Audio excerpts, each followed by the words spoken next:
அரியலூர் நாடாளுமன்ற தொகுதி தேர்தல் பரப்புரை கூட்டம் பெருந்துறை அருகே உள்ள சரளையில் நடைபெற்றது. இதில் தமிழக அமைச்சர்கள் சு. முத்துசாமி, மூப்பை சாமிநாதன், கயல்விழி செல்வராஜ் மற்றும் சிறப்பு அழைப்பாளராக அமைச்சர் கே. என். நேரு கலந்து கொண்டு பேசினார். நிகழ்ச்சியில் உரையாற்றிய செய்தித்துறை அமைச்சர் மூப்பை சாமிநாதன், நிறுத்தப்பட்ட நிதி வந்தால் அனைத்து திட்டங்களையும் செயல்படுத்தி விடுவோம் என்ற காழ்ப்புணர்ச்சியில் மத்திய அரசு தமிழக அரசின் நிதியை நிறுத்தி வைத்துள்ளதாக குற்றம் சாட்டினார்.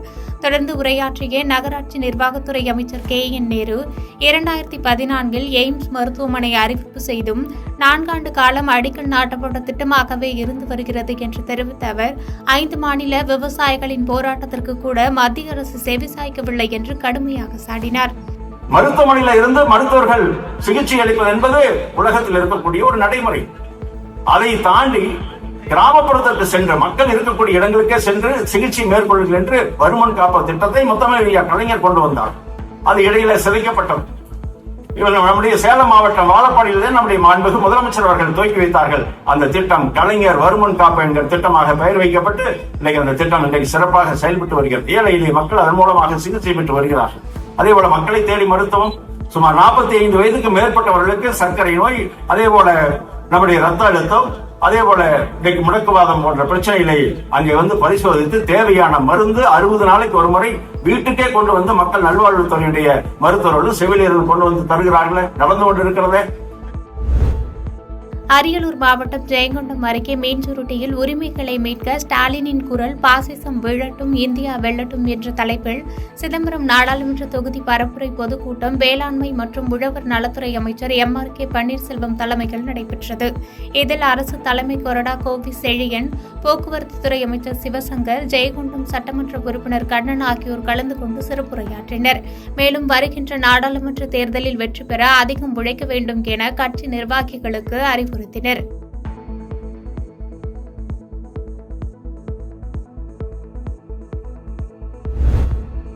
அவர்களாகவே கொடுத்தார்கள், அவர்களாகவே எடுத்துக்கொண்டார்கள், இதில் தனக்கு எந்த வருத்தமும் கிடையாது என்று சட்டமன்றத்தில் இருக்கை மாற்றம் தொடர்பாக மதுரையில் முன்னாள் முதலமைச்சர் ஓ. பன்னீர்செல்வம் பேட்டியளித்துள்ளார். தமிழக அரசு அனுமதி இல்லாமல் மேகதாதுவில் கர்நாடக அரசு எந்த அணையும் கட்ட முடியாது என்று திட்டவட்டமாக தெரிவித்தார்.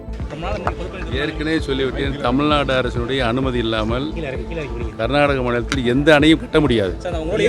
மீனவர்கள் கைது செய்து சிறையில் அடைக்கிறதுக்காக இப்போ கச்சத்தீவு திருவிழாவே புறக்கணிக்கிறாங்க தமிழக மீனவர்கள். அது சிறை தண்டனை கொடுக்குறாங்க. நீண்ட நாள் கோரிக்கை கச்சத்தீவை மீண்டும் நாம் திரும்ப பெற வேண்டும் என்று அது மத்திய மாநில அரசு அதில் கவனம் செலுத்த வேண்டும். பாஜக கூட்டணி எப்போ முடிவு அறிவிப்பீங்க? தூத்துக்குடி மாவட்டம் திருச்செந்தூர் அருள்மிகு சுப்பிரமணிய சுவாமி கோவிலில் ரூபாய் 19.80 கோடி மதிப்பில் கடலரிப்பு தடுப்பு சுவர் அமைக்கும் பணியை தமிழக முதலமைச்சர் மு. ஸ்டாலின் காணொலி காட்சி மூலம் தொடங்கி வைத்தார். இதனையடுத்து திருச்செந்தூர் அருள்மிகு சுப்பிரமணிய சுவாமி கோவிலில் நடைபெற்ற பூமி பூஜை நிகழ்ச்சியில் அமைச்சர் அனிதா ராதாகிருஷ்ணன் கலந்து கொண்டு பணிகளை தொடங்கி வைத்தார்.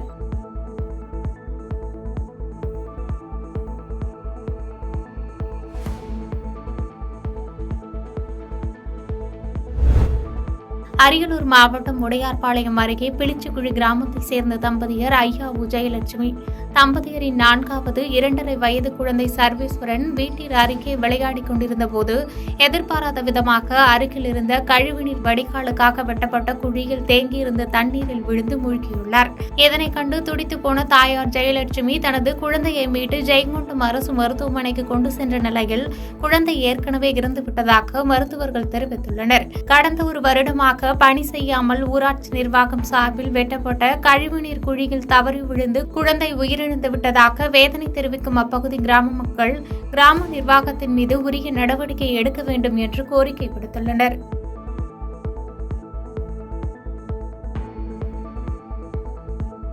பாதகம் செய்பவரை கண்டால் நாம் பயங்கொள்ளலாகாது பாப்பா, மோதி மிதித்து விடு பாப்பா, அவர் முகத்தில் உமிழ்ந்து விடு பாப்பா.